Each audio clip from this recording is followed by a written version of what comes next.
قال الله تعالى وتبارك في شان حبيبه مخبرا وآمرا إن الله وملائكته يصلون على النبي يا أيها الذين آمنوا صلوا عليه وسلموا تسليما الصلاة والسلام عليك يا رسول الله وعلى آلك وصحبك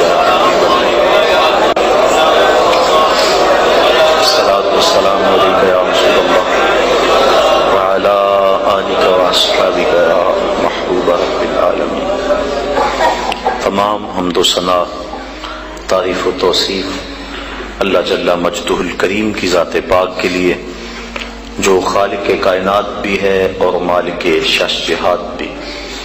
اللہ جل وعلا کی حمد و ثنا کے بعد حضور نبی اکرم، شفیع امم، رسول محتشم، نبی مکرم، اللہ کے پیارے، امت کے سہارے، رب کے محبوب، دانائے غیوب، مالک رقاب امم، فخر عرب و عجم، والی کون و مکان، سیاہ لا مکان، سید انس و جان، سرور لالا رخان، نیر تاباں، سرنشین مہوشاں، ماہ خوباں، شہنشاہ حسینہ، تتمہ دوراں، سرخیل زہرہ جمالاں، جلوہ صبح ازل، نور ذات لم یزل، باعث تکوین عالم، فخر آدم و بنی آدم، نیر بطحا، رازدار ما اوہا، شاہد ما طغا، صاحب علم نشرہ، معصوم آمنہ، احمد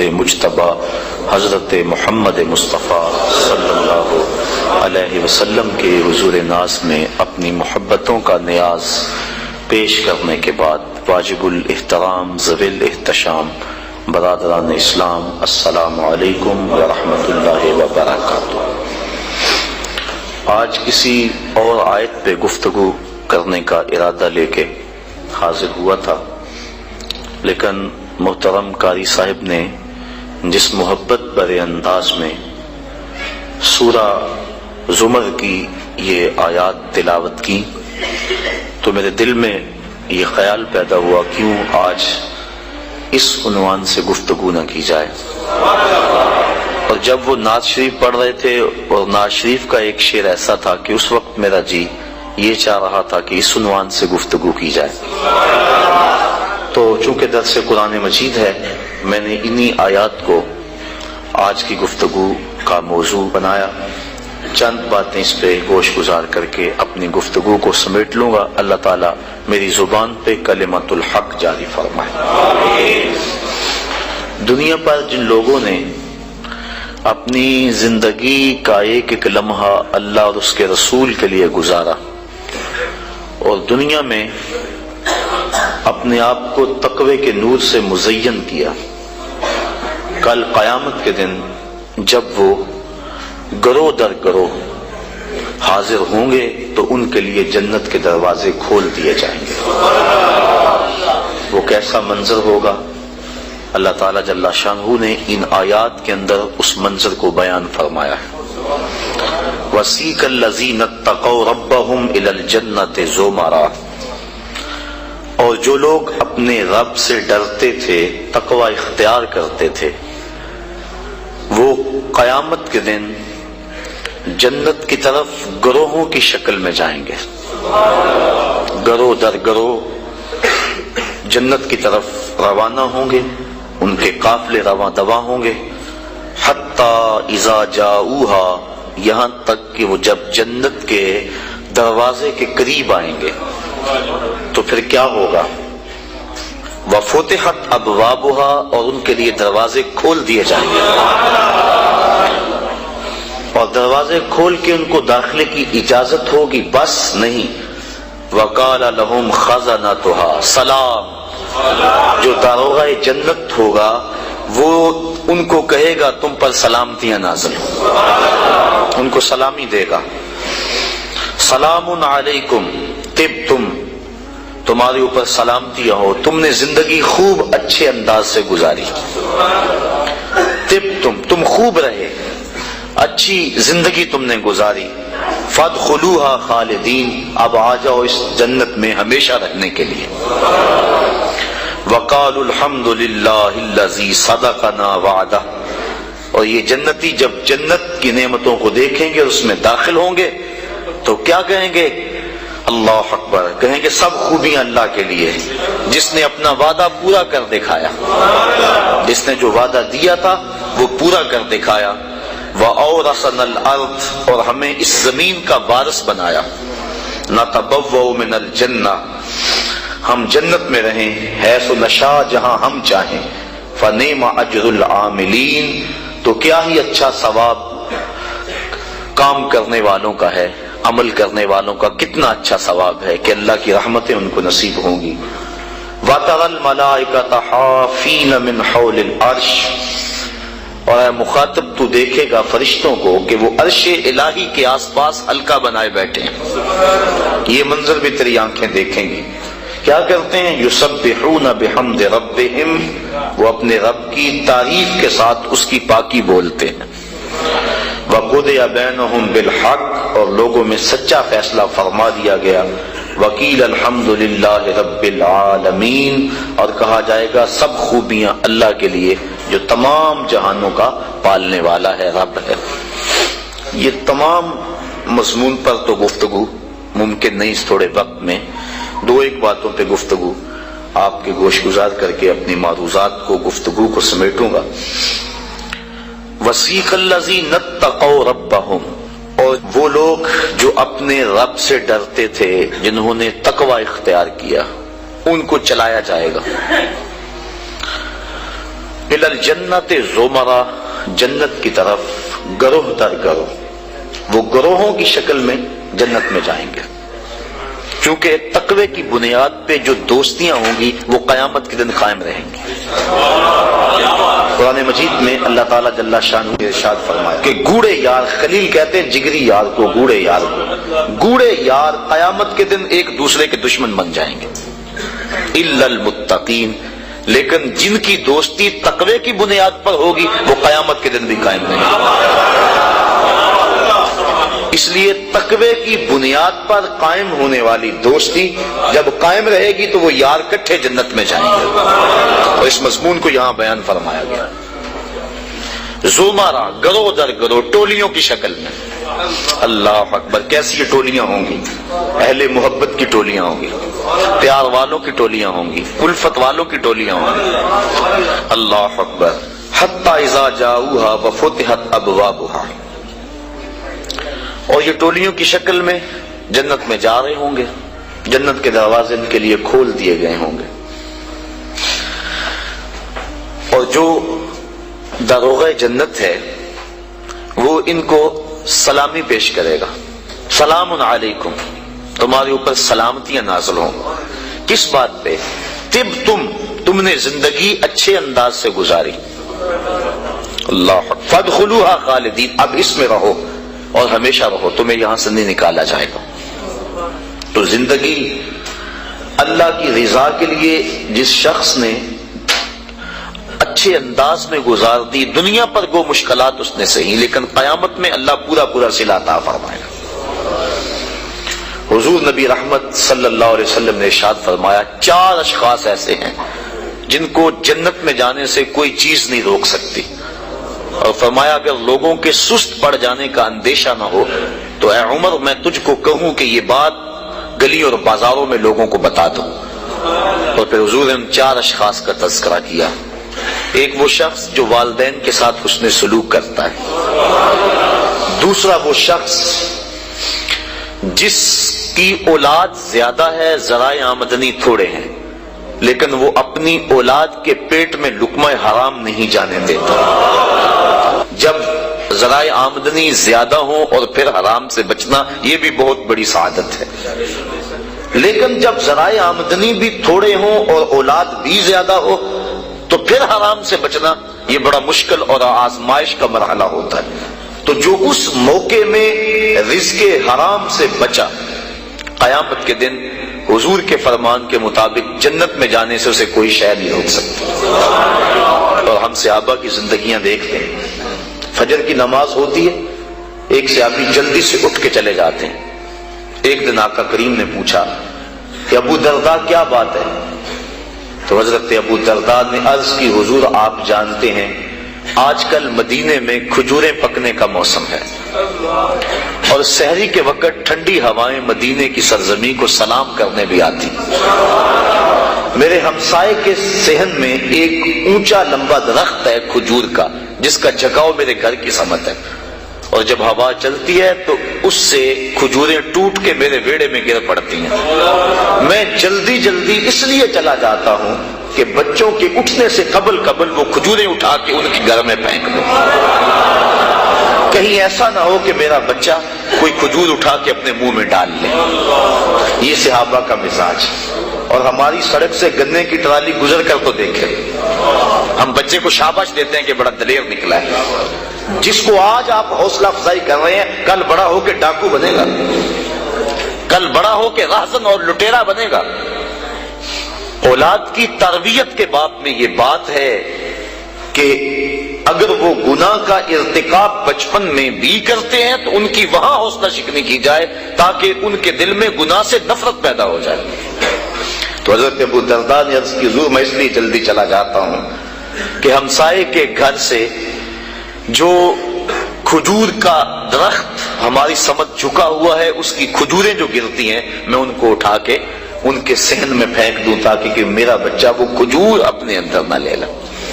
اور آپ جانتے ہیں کہ حضرت امام حسین رضی اللہ تعالیٰ عنہ مسجد نبوی میں آئے, صدقے کی کھجوروں کا ڈھیر لگا ہوا تھا. بچے تھے, ایک کھجور اٹھا کے انہوں نے اپنے منہ میں ڈال لی. تو آقا کریم صلی اللہ علیہ وسلم تیزی سے آگے بڑھے اور ان کے حلق میں انگلی ڈال کر حضور نے کہا کہ اس کو نکالو باہر اور اندر سے کھجور باہر نکلوا دیں. میں اور آپ اپنے رزق پر اگر غور کر لیں اور اپنے رزق کی حلت کا سامان کر لیں تو عبادت کی لذت نصیب ہو جائے. تیسرا وہ شخص کہ جس نے ایسی سچی توبہ کی کہ دوبارہ گناہ کی طرف جانا اتنا مشکل ہے جس طرح تھن سے نکلا ہوا دودھ دوبارہ اندر نہیں جا سکتا. اور چوتھی وہ عورت جس نے اپنی ساری محبتیں اپنے خامد پہ نچھاور کر دی اور اس حال میں مری کہ اس کا خامد اس پہ راضی تھا. اس کو جنت میں جانے سے کوئی چیز نہیں روک سکتی. تو دنیا کے اوپر مشکلات سہیں, دنیا کے اوپر اذیتیں سہیں, لیکن کل قیامت کے دن مالک ان کو بدلہ عطا فرمائے گا. وَسِيقَ الَّذِينَ اتَّقَوْا رَبَّهُمْ إِلَى الْجَنَّةِ زُمَرًا. وہ جائیں گے جنہوں نے تقوی اختیار کیا, اور تقوی احتیاط سے زندگی گزارنے کا نام ہے. تقوی کے بارے میں علماء کے مختلف اقوال موجود ہیں, لیکن خلاصہ یہ ہے زندگی اس احتیاط سے گزاری جائے, اللہ اکبر, کہ انسان کے دامن سے کوئی گناہ نہ لگنے پائے. حضرت امام ابو نعیم الاصفہانی رحمت اللہ تعالی علیہ نے حلیہ کے اندر حضرت عبداللہ ابن مسعود رضی اللہ تعالیٰ عنہ سے روایت نقل کی ہے کہ تقوی یہ ہے کہ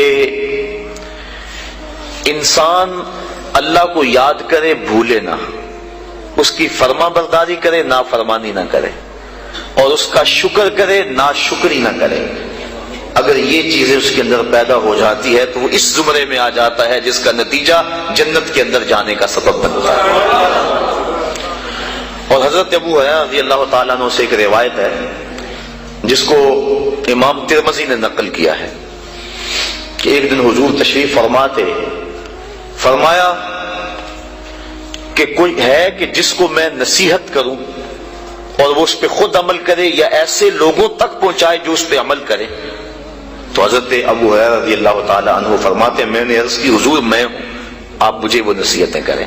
تو حضور نے میرا ہاتھ پکڑ لیا اور حضرت ابو حریرہ فرماتے ہیں حضور نے 5 نصیحتیں مجھ کو گنوائیں. فرمایا گناہوں سے بچو, تم سب سے زیادہ عبادت گزار بن جاؤ گے. دوسری بات فرمائی اللہ کی تقسیم پہ راضی ہو جاؤ, تم سب سے زیادہ غنی بن جاؤ گے. اور تیسری بات ارشاد فرمائی ہمسایوں کے ساتھ حسن سلوک کرو, تم کامل مومن بن جاؤ گے. اور پھر فرمایا جو اپنے لیے پسند کرتے ہو وہ اپنے مومن بھائی کے لیے پسند کرو, کامل مسلمان بن جاؤ گے. اور پھر فرمایا زیادہ ہنسا نہ کرو, اس سے دل مردہ ہوتا ہے. فرمایا یہ 5 وصیتیں اللہ کے رسول نے مجھ کو گنوائیں۔ انسان گناہ کو ترک کرے، علماء نے کہا یہ تقویٰ ہے، اور حضور نے ان نصیحتوں میں پہلی نصیحت جو ہے وہ گناہ سے بچنے کے بارے میں حکم ارشاد فرمایا کہ گناہ سے بچا جائے۔ نیکی کرنی، اچھائی کرنی بہت بڑی دولت ہے، لیکن گناہ سے بچنا عادت ہے، کیونکہ گناہ کرنے سے اللہ ناراض ہو جاتا ہے، اور تقویٰ اللہ کی ناراضگی سے بچنے کا نام ہے۔ تقوی کے بارے میں علماء کرام نے اور بھی روایات، مختلف اقوال بزرگوں کے بیان کیے ہیں کہ انہوں نے تقوی کی دولت اختیار کر کے اپنے آپ کو جنت کا حقدار بنایا، اور اپنی زندگی کا ایک ایک لمحہ اللہ کی رضا کے لیے گزارا۔ آج ان کے لیے جنت کے دروازے کھلے ہوئے ہیں، اور فرشتے ان کو سلام علیکم کہہ رہے ہیں، اور ان کی سابقہ زندگی پر آفرین کر رہے ہیں کہ تم نے اچھی زندگی گزاری، کہ کفاف تھوڑا تھا، ذرائع آمدنی کم تھے، اولاد زیادہ تھی، جس منصب پہ تم بیٹھے تھے تم اپنے وسائل کو بڑھا سکتے تھے، لیکن اس میں آمیزش ہوتی حرام کی، لیکن روکھی سوکھی تم نے کھا لی، اور زندگی کی مشکل گھاٹیوں سے تم نے گزر کے یہاں تک اپنا پہنچاؤ کیا۔ آج اللہ کی رحمتیں بڑھ کے تمہارا استقبال کر رہی۔ یہ ہے بڑا مشکل کام آج کل بالخصوص، جبکہ دوڑ لگی ہوئی ہے، ہر شخص ایک دوسرے سے آگے بڑھنے کی خواہش کے اندر حلال حرام کی تمیز چھوڑے ہوئے ہیں، اور بات کسی سے کرو تو ہر کوئی یہ کہتا ہے جی کیا کریں، پیٹ کے لیے لگے ہوئے ہیں۔ پیٹ تو 2 روٹیاں صبح مانگتا ہے، 2 شام کو مانگتا ہے، 2 دوپہر کو مانگتا ہے۔ پیٹ کا اتنا لمبا چوڑا مطالبہ نہیں ہے، صرف ہم 2 دنی 4 کے چکر میں پڑے ہوئے ہیں۔ جو بندہ جہاں ہے وہاں وہ راضی نہیں ہے۔ اور اس حدیث کا جو دوسرا ٹکڑا ہے، حضور کی جو دوسری نصیحت، اس میں یہ فرمایا گیا اللہ کی تقسیم پہ راضی ہو جاؤ، سب سے بڑے غنی ہو جاؤ گے۔ غنا دل کی بے نیازی کا نام ہے، تو جتنی مرضی دولت اور پھر بھی طلب ہو تو پھر تو انسان اس طلب میں جل رہا ہے، اطمینان مل ہی نہیں رہا۔ لیکن کفاف تھوڑا ہے، ذرائع آمدنی تھوڑے ہیں، اس سوکھی روٹی پر بھی صبر ہے، قناعت ہے، تو جو لطف اس دسترخوان پہ بیٹھ کر کھانے کا ہے وہ 5 سٹار ہوٹلوں میں کھانے کا بھی نہیں ہے۔ تو یہ حضور کا جملہ کتنا خوبصورت ہے، اور اگر نہیں ہم اللہ کی تقسیم پہ راضی ہوں گے تو کیا کریں گے؟ حدیث میں آتا ہے جب بچہ شکم مادر میں 120 دن کا ہوتا ہے تو فرشتہ آ کے 4 چیزیں لکھ جاتا ہے، ان میں سے ایک چیز اس کا رزق ہے کہ ساری زندگی میں اس کو کتنا رزق ملے گا۔ اب جتنا لکھا گیا ہے الٹی چھلانگے بھی لگائے اس سے زائد نہیں ملے گا، اور جب لکھا گیا ہے اس سے پہلے نہیں ملے گا۔ تو پھر اس رزق کے لیے اٹینشن کی ضرورت کیا ہے؟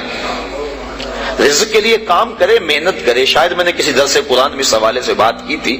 حضرت شیخ سعدی شیرازی فرماتے ہیں کہ ایک شخص جنگل میں گیا، اس نے دیکھا کہ ایک لومڑی ہے جس کے ہاتھ پاؤں ہی نہیں ہے، سوچنے لگا مالک اسے رزق کیسے دیتا ہوگا، تو درخت پہ چڑھ کے بیٹھ گیا۔ تھوڑی دیر کے بعد شیر آیا، اس نے شکار کیا اور پس خوردہ چھوڑ کے چلا گیا۔ وہ رینگتی رینگتی آگے بڑھی اور پس خوردہ کھا کے پیٹ بھر لیا۔ اب اس نے کہا کہ جب اس لومڑی کو اللہ عطا فرماتا ہے میں تو اس کا بندہ ہوں، میں کیوں محنت کروں؟ اس نے محنت چھوڑ دی، ایک دن فاقے سے کاٹا، دوسرا دن فاقے سے کاٹا، تیسرے دن جب حالت غیر ہونے لگی تو آواز آئی بندے میں لومڑی کو بغیر کسی محنت کے دے سکتا ہوں، تجھے نہیں دیکھ سکتا، تجھے بھی عطا کر سکتا ہوں، لیکن لومڑی نہ بن شیر بن، خود کما اور اوروں کو بھی کھلا، نہ کہ لومڑی کی طرح جو ہے وہ بن کے بیٹھ جائے۔ یہ بھی حکم ہے محنت کرنے کا، لیکن محنت کرنے کا، سعی کرنے کا حکم ہے، اٹینشن لینے کا حکم نہیں ہے۔ ہماری ذمہ داری نہیں، ہمارا کام ہے کام پہ چلے جانا۔ دیکھو نا، آپ کسی فیکٹری میں کام کرتے ہیں، 8 گھنٹے کی ڈیوٹی ہے وہاں کام کی، تو آپ مزدوری کرتے ہیں یا کوئی کام کرتا ہے، مالک بیل دے کے آپ کو بلا لیتا ہے دفتر میں، 2 گھنٹے وہاں بٹھائے رکھتا ہے، آپ کو پریشانی ہونی چاہیے کہ وہاں کام جو ہے وہ نہیں ہو رہا؟ آپ کو کیا غرض؟ جس نے کام پہ لگایا اس نے بلایا، مجھے تو مہینے کے بعد پوری تنخواہ ملے گی چاہے سارا دن بٹھائے رکھے۔ تو اٹینشن نہیں ہوتی کہ 8 گھنٹے میرے پورے ہونے ہیں۔ جس رب نے رزق لکھا ہے وہ کہتا ہے چھوڑ کاروبار، حی علی الصلاۃ حی علی الفلاح، آجا اب میری چوکھٹ پہ آجا، رات پڑ گئی اب سو جا، اب کام نہ کر۔ جس نے لکھا ہے، جس نے کام پہ لگایا ہے، وہ کہتا ہے اب جمعے کی اذان ہو گئی ہے، اب کاروبار بازار البیع، اب چھوڑ دے کاروبار۔ تو اب جس نے کام پہ لگایا وہی تو بلا رہا ہے، اور ہم کہتے ہیں تیرے بلانے پہ نہیں آئیں گے۔ تو مالک بلائے اور بندہ دفتر میں نہ جائے تو وہ فیکٹری سے نکالے گا کہ نہیں؟ یا حالات کشیدہ ہو جائیں گے کہ نہیں؟ اٹینشن بنے گی کہ نہیں؟ تو اگر آسودہ رہنا ہے، فیکٹری میں کام بھی کرنا ہے، تو پھر مالک سے بنا کے رکھنی ہوگی نا۔ اگر رزق اس کا کھانا ہے اور اس کی نہیں ماننی تو پھر اٹینشن تو ہوگی، پھر کہا جائے گا جی رزق بڑا ہے سکون نہیں ہے، پتہ نہیں کسی نے تویز ڈال دی ہوئے ہے، کسی عامل نے جادو کر دیا ہوا ہے، پھر مصیبت بنی ہے۔ لیکن اگر اس کی مان لیں، جب کہتا ہے کام پہ جاؤ کام پہ چلے جاؤ، اور جب کہتا ہے مسجد میں آ جاؤ مسجد پہ آ جاؤ، اور جب کہتا ہے اب سو جاؤ اس وقت سو جاؤ، کہتا ہے اب تہجد ہوگی اٹھ کے مصلی بچھا لو، مصلی بچھا لو، جو کہتا جائے کرتے رہو، تمہیں ٹینشن نہیں ہوگی، زندگی کی بہاریں نصیب ہو جائے۔ حضور نے ارشاد فرمایا اللہ کی تقسیم پہ راضی ہو جاؤ، اللہ کی تقسیم پہ راضی ہو جاؤ، تم غنی بن جاؤ گے، تم گداگر نہیں رہو گے، تم گداگر نہیں رہو گے، غنی بن جاؤ گے، کروڑ پتی ہو کر بھی کمینے نہیں ہوگے، تمہاری جیب میں کچھ بھی نہیں ہوگا لیکن غنا کی سلطنت کے بادشاہ ہوگے۔ اس کی تقسیم پہ راضی ہو جاؤ۔ اور مجھے واصف علی واصف کا اچانک جملہ یاد آ گیا، اس نے بڑی خوبصورت ایک بات کہی، اس نے کہا اللہ اور اپنی رضا میں فرق کا نام غم ہے، اللہ کی رضا میں اور اپنی رضا میں فرق کا نام غم ہے۔ جو اللہ کی رضا ہے بندہ کہتا ہے نہیں یہ نہیں صحیح، تو غم بن گیا۔ تو جب بندہ اللہ کی رضا میں اپنی رضا گم کر لے تو پھر غم نہیں رہتا۔ جے سونا میرے دکھ وچ راضی تے میں سکھ نو چلے ڈاواں، پھر وہ اس حال کے اندر راضی ہو جاتا ہے، ان دکھوں کے اندر اسے لذت آتی ہے۔ وہ کہتا ہے میرا مالک مجھے یہاں رکھنا چاہتا ہے، میں آگے کیوں جاؤں؟ تو جہاں مالک کی مرضی ہے بندہ وہاں رہتا ہے۔ تو آج ہر بندہ ٹینشن میں، ہر بندہ مشکلات میں، ہر بندہ بھاگ رہا ہے، محنت کر رہا ہے۔ میں اس محنت کا انکار نہیں کرتا، یہ بات ذہن میں رکھیں، شریعت میں اس کا انکار نہیں کیا، انسان کو سعی کرنے کا حکم دیا ہے، لیکن اس کے لیے ہمیں ٹینشن لینے کی ضرورت کیا ہے؟ جس طرح بندے کو موت تلاش کرتی ہے، روایات میں آتا ہے اس طرح بندے کو رزق تلاش کر لیتا ہے۔ تو جو رزق قسمت میں لکھا ہوا ہے وہ بندے کو مل کے رہے گا۔ شیخ سعدی شیرازی فرماتے ہیں ایک بندے نے ایسی ہی کوئی روایات سنی، کہنے لگا جب میں محنت ہی نہیں کروں گا تو مجھے کیسے ملے گا؟ اس نے سب کچھ چھوڑ چھاڑ دیا اور ایک غار میں جا کے بیٹھ گیا، اور غار بھی کوئی تاریخ تھی، وہاں کسی کا گزر بھی نہیں تھا۔ 2 4 5 دن گزر گیا تاکہ بے ہوشی پڑنے لگی۔ ایک قافلہ وہاں سے گزرا، غار میں انہوں نے جھانکا، دیکھا کہ ایک انسان ہے اور ادم ہویا ہے۔ انہوں نے جا کے دیکھا، غور کیا، یہ تو بھوک سے مر رہا ہے۔ انہوں نے کھانا لا کے اس کے سامنے رکھا، اس نے انکار کر دیا۔ اس نے کہا جب میں کچھ نہیں کروں گا تو وہ کیسے دے گا؟ انہوں نے کھانا بھی پیش کیا، اس نے انکار کر دیا۔ وہ بولنے کی سکت بھی نہیں ہے، یہ سمجھے کہ بیچارہ بہت زیادہ بیمار ہے، اور یہ کھانا کھانے کی سکت بھی نہیں ہے، کوئی نرم چیز بناؤ اس کے لیے، کوئی دلیا وغیرہ، کوئی ایسی چیز اس کے لیے انہوں نے تیار کی وہاں قافلے والوں نے، اور جا کے اس کو پیش کی۔ اس نے پھر بھی سر پھیر دیا، کہا بیچارہ اتنا مجبور ہے، اسے یہ بھی نہیں کھایا جاتا۔ انہوں نے زبردستی جو وہ چمچ میں ڈال کے اس کے منہ کے قریب کی، اس نے دانت بند کر دیے زور سے، کہ جب میں ہی نہیں کچھ کروں گا تو کیسے میرے مقدر کا میرے پیٹ میں پہنچے گا؟ یہ دل میں تھا، اور زور سے دانت بند کر دیے۔ شیخ سعدی شیرازی فرماتے ہیں کہ انہوں نے چمچی کے ایک کونے کو نا اس کے دانت میں جہاں سوراخ ملا وہاں ڈال کر تو زور سے انہوں نے کھولا منہ کو اور اندر حلوہ ڈالا، اور جب منہ کے اندر حلوہ گیا تو اس کو ہنسی آ گئی، کہا مالک جو میرے مقدر کا ہے وہ مجھے مل کے رہے۔ تو یہ کہاوتیں بزرگوں نے جو بیان کی ہیں ہماری زندگی کو آسودہ بنانے کے لیے کی ہیں۔ ہم اپنے مقدر میں جو پاتے ہیں، میرے مقدر میں یا آپ کے مقدر میں جو لکھا ہوا ہے، یہ پکی بات ہے، اس سے زائد تو نہیں مل سکتا۔ اب اس کو حاصل کرنے کے لیے ہم حرام ذرائع کیوں اختیار کریں؟ ہم کام پہ جائیں درود پڑھتے ہوئے،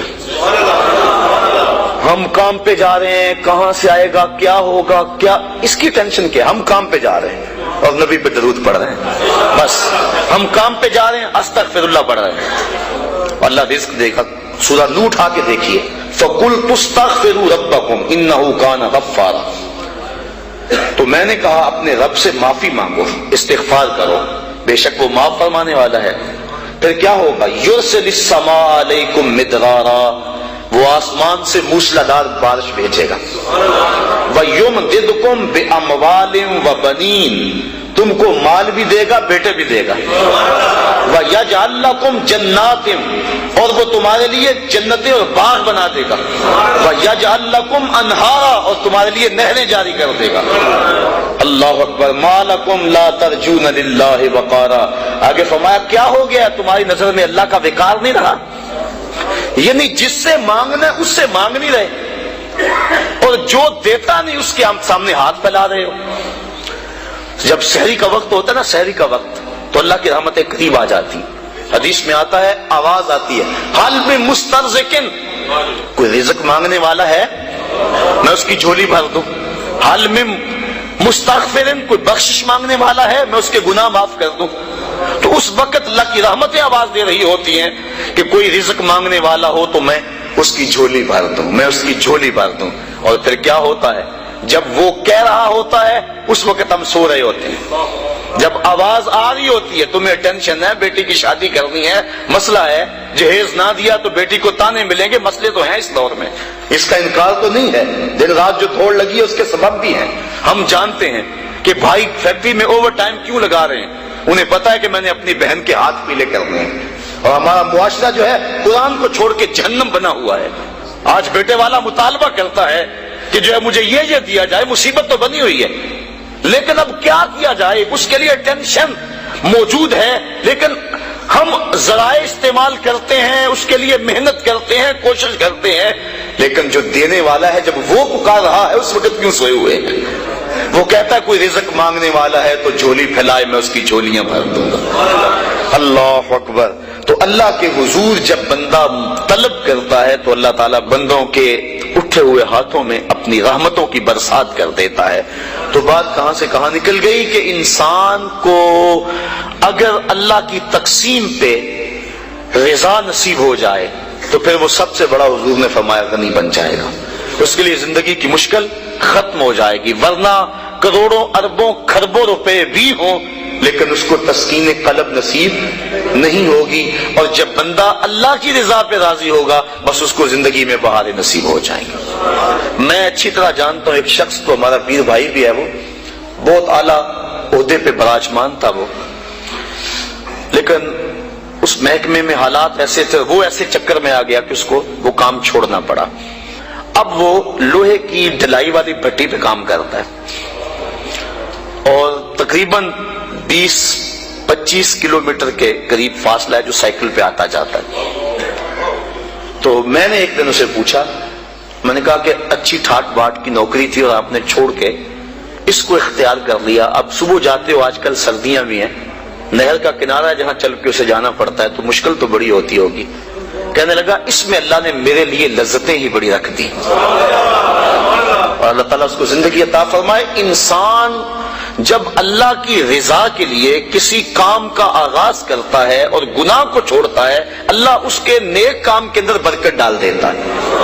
کثرت اور چیز ہے, برکت اور چیز ہے.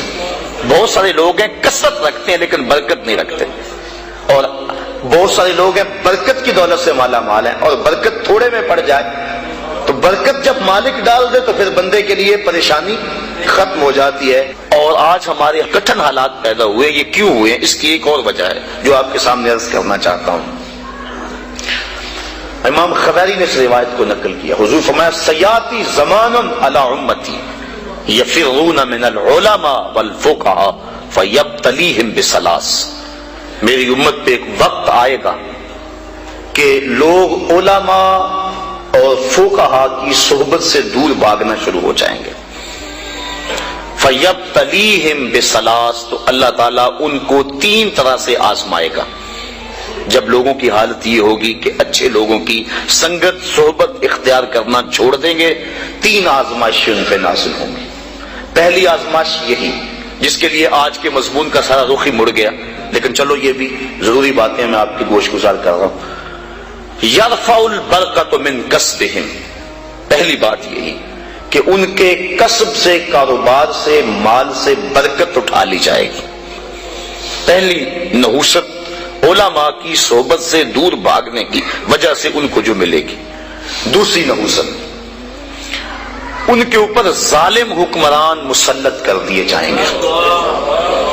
اور تیسری نحوست اور بڑی خطرناک، وَيَخْرُجُونَ مِنَ الدُّنْيَا بِغَيْرِ الْإِيمَانِ، اور دنیا سے بغیر ایمان کے اٹھ جانے کا اندیشہ ہو۔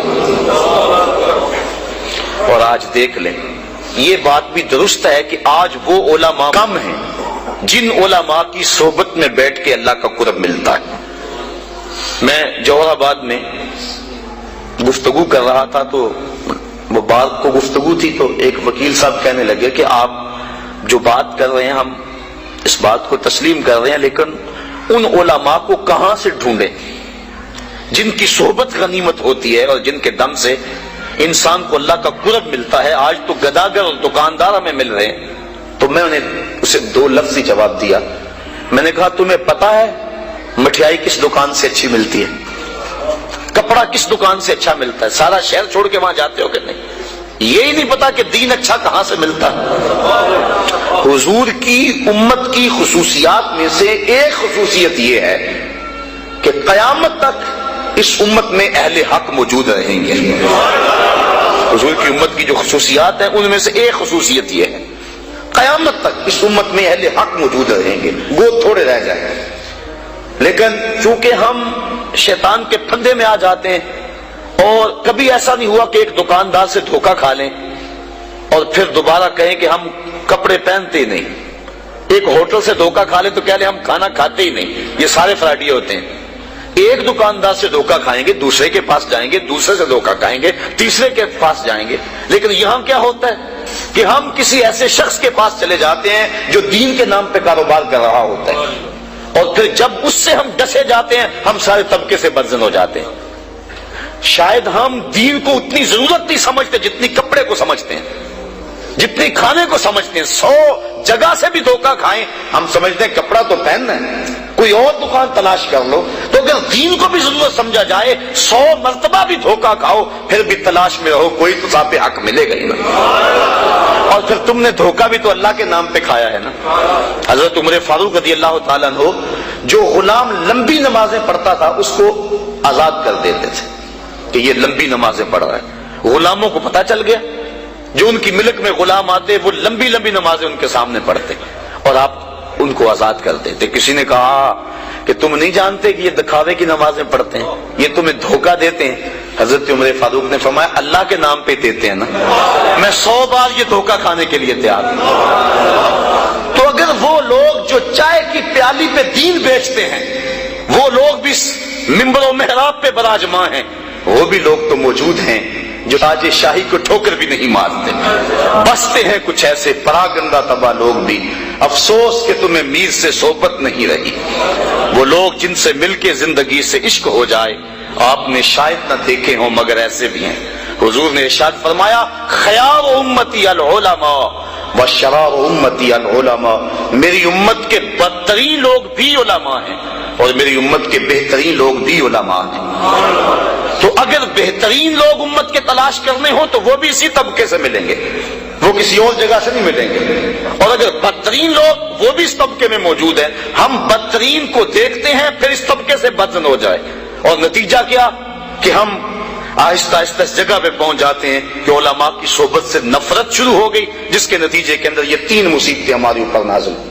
پہلی مصیبت یرفع البرکۃ من کسبہم، رزق سے برکت اٹھا لی گئی، اور دوسری بات کہ ظالم حکمران مسلط کر دیے گئے، اور تیسرا دنیا سے بغیر ایمان کے چلے جانے کا اندیشہ پیدا ہوا۔ اور آج ہے نہیں، لوگ بیرون ملک جانے کے لیے مرزائی لکھ رہے ہیں، کتنے لوگ ہیں ایسے۔ ایمان کا سودا کرنا تو بڑا آسان ہو گیا اس دور کے اندر، چائے کی پیالی پہ لوگ دین بیچ رہے ہیں، کیا کچھ نہیں ہو رہا ہے۔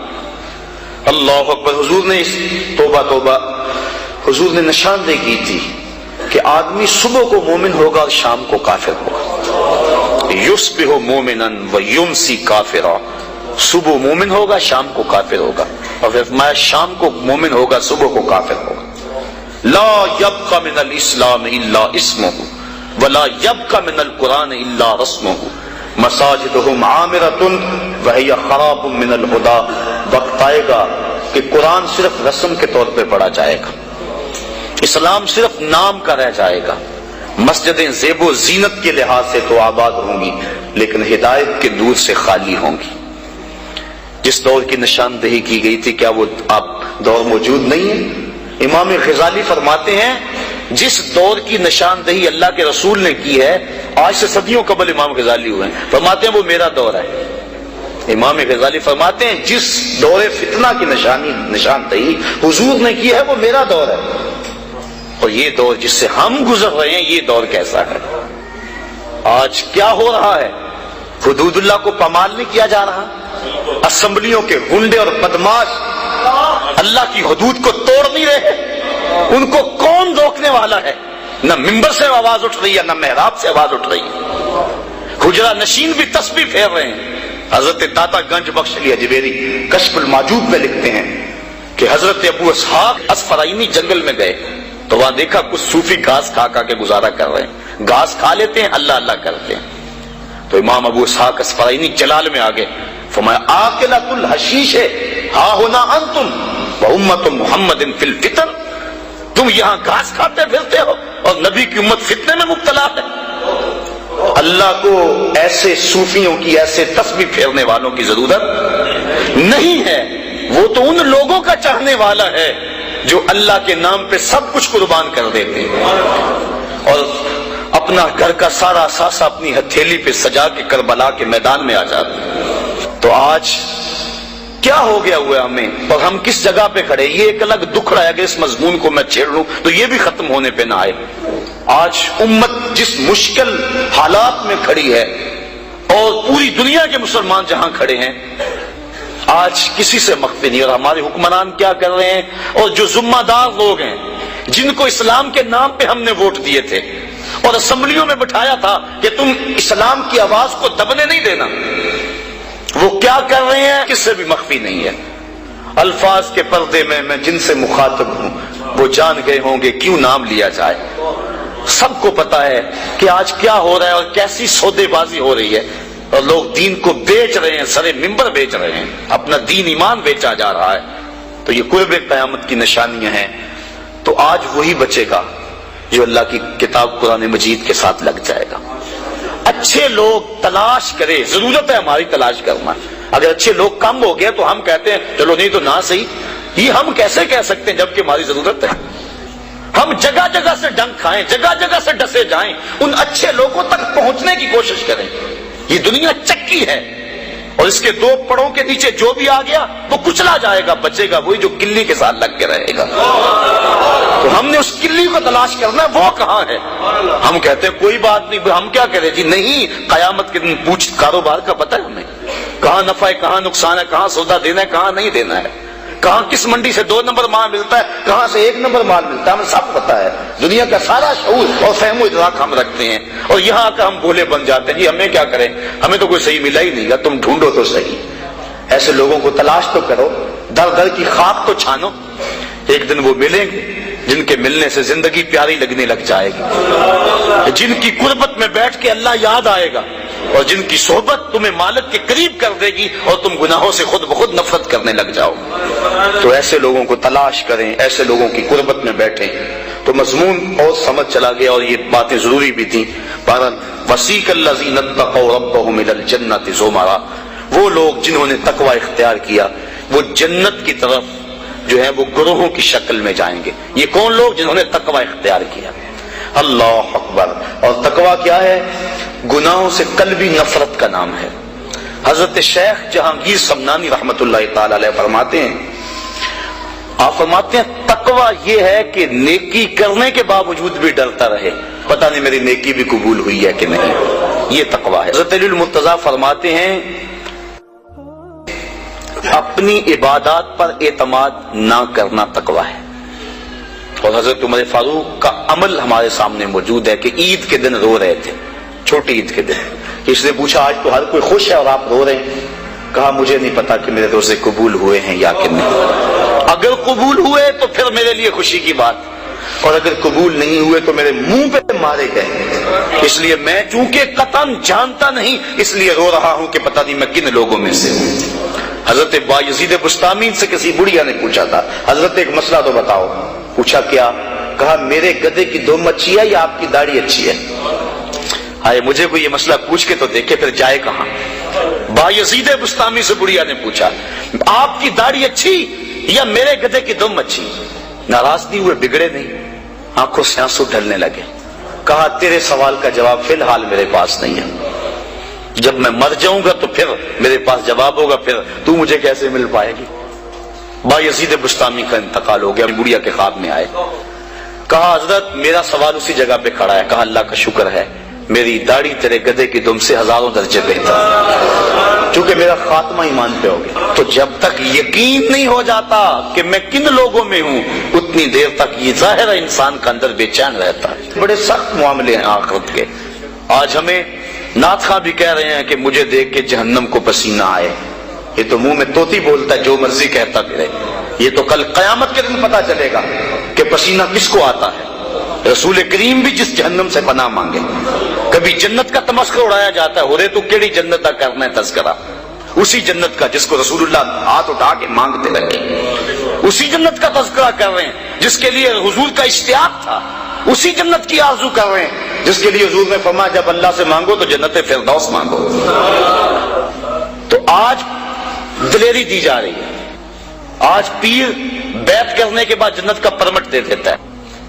آؤ میں پیروں کے پیر کی کہانی سناؤں آپ کو۔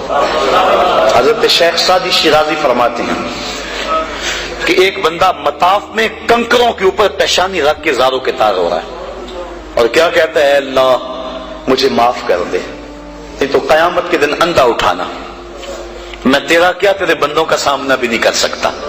اتنے درد سے روتا ہے کہ لوگ اپنی دعائیں چھوڑ کے اس کے لیے دعا کرتے ہیں۔ جن لوگوں نے حج کیا یا عمرہ کیا انہیں اس کا تجربہ ہوگا۔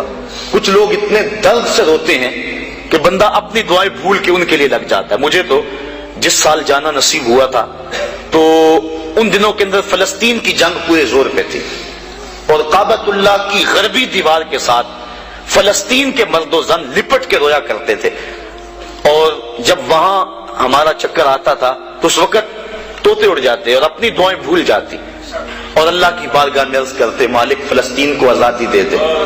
یہ کسی کا باپ اس کے سامنے کٹا ہوگا، کسی کی گود سے اس کا لال چھین کر قتل کیا ہوگا، کسی کا بھائی اس کے سامنے ذبح کیا ہوگا، یہ اللہ کی باندیاں اور اللہ کے بندے اللہ کے حضور دکھڑا سنا رہے ہیں۔ تو انسان اپنی دعائیں چھوڑ کے ان کے لیے دعائیں کرنے لگ جاتا، فلسطین کی آزادی کے لیے دل تڑپتا، پھر کشمیر کی طرف، آذربائیجان کی طرف، کابل و قندھار کی طرف، دشت لیلا کی طرف اور قلعہ جنگی اور تورا بورا کی طرف اور موصل و تقریب کی طرف اور کوفہ و بغداد کی طرف انسان کا دل جاتا کہ وہاں کیا کچھ ہو رہا ہے، اور انسان اپنی دعائیں چھوڑ کے امت کے لیے رونے لگ جاتا ہے۔ تو وہ اتنے درد سے روتا ہے کہ لوگ اپنی دعائیں چھوڑ کے اس کے لیے کہتے ہیں یا اللہ اس بیچارے کو معاف کرتے۔ ایک بندہ تو چھوڑ چھاڑ کے کھڑا اس کے سامنے قریب کھڑا ہو گیا اور کہتا ہے مالک اسے معاف کر دے، مالک اسے معاف کر دے۔ کافی دیر کے بعد وہ شخص جو روتا تھا اٹھ کے جانے لگا۔ اس کو تجسس تھا کہ میں دیکھوں تو صحیح یہ کون ہے اور اس کو تسلی بھی دوں کہ اللہ بڑا کریم ہے تجھے معاف کر دے گا۔ جب اس نے جھک کے جھانک کر دیکھنا چاہا تو چیخیں نکل گئیں، کیوں کہ فائزہ ہوا شیخ جیلانی، یہ زاروں کے تار رونے والا وقت کا غوث شیخ عبد القادر جیلانی۔ حضرت سری سکتی رضی اللہ تعالیٰ عنہ نے جنید بغدادی کو بلایا۔ حضرت جنید بغدادی کے وہ ماموں بھی لگتے ہیں رشتے میں اور پیر بھی لگتے ہیں۔ یہ پیر مرید کی کہانی سنا رہا، آج کا پیر تو گارنٹی دے رہا ہے نا، اللہ اکبر حضور تو حضرت ربیہ کو بھی جنت کی بشارت دیں اور ساتھ کہیں کثرت سجود سے میری مدد کرنا، اور پیر کہتا تجھے پرواہ نہیں ہے۔ آؤ اس پیر مرید کی کہانی سنا رہا ہوں۔ حضرت جنید بغدادی فرماتے ہیں میرے ماموں نے تنہائی میں مجھے بلایا اور مجھے وصیتیں کی۔ جب ایک وصیت کی تو میرے پاؤں تلے سے زمین نکل گئی۔ کہنے لگے بیٹا جب میں مر جاؤں تو میری قبر بغداد سے باہر بنانا۔ میں نے پوچھا حضور کیوں؟ فرمانے لگے میری بدعمالیوں کی وجہ سے کہیں بغداد کی مٹی میری لاش کو قبول کرنے سے انکار نہ کر دیں اور میں لوگوں کے سامنے رسوا نہ ہو جاؤں۔ یہ ہیں وہ لوگ تاتا جافا جنوبہم عن المضاجع، جن کی کروٹیں بستروں سے الگ رہتی ہیں، اللہ کو خوف اور طمع میں پکارتے ہیں، لیکن زندگی کا ایک ایک لمحہ تقوی سے عبادت ہے۔ دنیا میں تکلیفیں صحیح، حضرت امام جعفر صادق ساری زندگی ٹھنڈا پانی نہیں پیا، فرماتے تھے کیا خبر کہ اس کے حساب میں چکرا جاؤں، اور آپ کے مریدین بیٹھے ہوئے ہیں، آپ بھی بیٹھے ہوئے ہیں، لوگ بیٹھے ہیں، کہا یار آج ایک دوسرے سے وعدہ نہ کر لیں، کہا کیا؟ کہا ہم میں سے جو بھی جنت میں جائے وہ دوسروں کو ساتھ لے کے جائے۔ غلاموں نے کہا حضور ہم آپ سے وعدہ کریں، ہم تو آپ کے سہارے پہ بیٹھے ہوئے ہیں۔ کہا تم نہیں جانتے آخرت کے معاملے بڑے سخت ہیں، یہ امام جعفر صادق کہہ رہے ہیں، یہ ان کی زندگی ہے۔ تو ذرا دیکھیے یہ تقوی ہے، یہ خشیت ہے، اور ٹھنڈے پانی سے بھی گریز کر رہے ہیں۔ 3 چیزوں کا حساب نہیں ہوگا قیامت کے دن، ضرورت کے وقت کھانا پینا، اور ستر عورت کے لیے کپڑا لباس، اور ضرورت کا مکان، ان 3 چیزوں کا حساب نہیں ہوگا۔ اس کے علاوہ جو بھی نعمت اللہ نے دی ہے، ثم لتسألن یومئذ عن النعیم، اللہ قرآن میں کہتا ہے ہر نعمت کے بارے میں پوچھا جائے گا۔ تو صاحبو جن لوگوں نے اس بات کا خیال رکھا کہ ہمارے رب نے ہمیں پوچھنا ہے اور ایک ایک بات کا ہم نے جواب دینا ہے، یہ بات درست ہے کہ اللہ اپنے فضل سے معاف کرے گا، لیکن سحری کے وقت اٹھ کے سسکیاں بھرنے والا اور رات شراب خانے میں گزارنے والا کیا قیامت کے دن ایک صف میں کھڑے کر دیے جائیں گے؟ یہ کیسے ہوگا؟ غریبوں کا خون چوسنے والا، بیواؤں اور یتیموں کا مال لوٹنے والا، اور رات کی تنہائی میں ان کی مدد کرنے والا کیا ایک صف میں کھڑے کر دیے جائیں گے؟ ایسا کیسے ہو سکتا ہے؟ تو صاحب وہ تقوی ہے کہ انسان اپنی زندگی کے ایک ایک قدم کو بچا بچا کے رکھے کہ میں اللہ کی ناراضگی سے بچ جاؤں، اور دنیا کو اس نے مشکلات میں ڈال دیا۔ آج کہتے ہیں دین پہ عمل کرنا بڑا مشکل ہے، جو بندہ دین پہ عمل کرنا چاہتا ہے اللہ قرآن میں سورۃ الاعلیٰ میں فرماتا ہے مشکل نہیں، ہم اس کے لیے آسان بنا دیتے ہیں۔ چلو لوگوں کے لیے مشکل ہی صحیح، لیکن اس نے مشکل میں یہ زندگی کاٹ لی، اور دنیا ہے بھی، دنیا سجن المومن، مومن کے لیے ہے بھی قید خانہ، لیکن جب قید سے چھوٹا پھر کیا ہوا؟ اللہ کی رحمتیں بڑھ کے اس کا استقبال کر رہی ہیں۔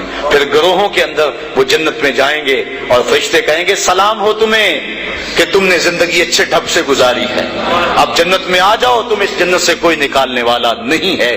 اور وہ کہیں گے اللہ تیری تعریفیں اور تیری خوبیاں، تو نے جو وعدہ کیا تھا آج واقعی تو نے سچا کر دکھایا ہے۔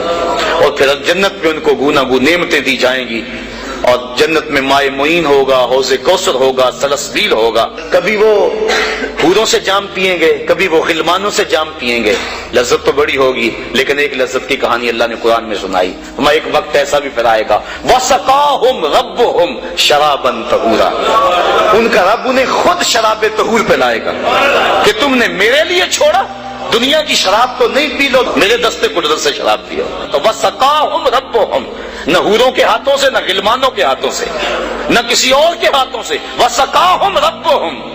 پھر دنیا کی تکلیفیں یاد رہیں گی جب مالک شراب طہور پلا رہا ہوگا۔ تو یہ ہے زندگی، اپنی زندگی کو اس ڈھب سے گزاریں کہ آخرت کی زندگی بہتر ہو جائے جو نہ ختم ہونے والی ہے۔ کار ما آخر شدو آخر زما کار نشد، مشتخا کے ما غبارے کوچائے یار نشد، و آخر دعوانا ان الحمدللہ رب العالمین۔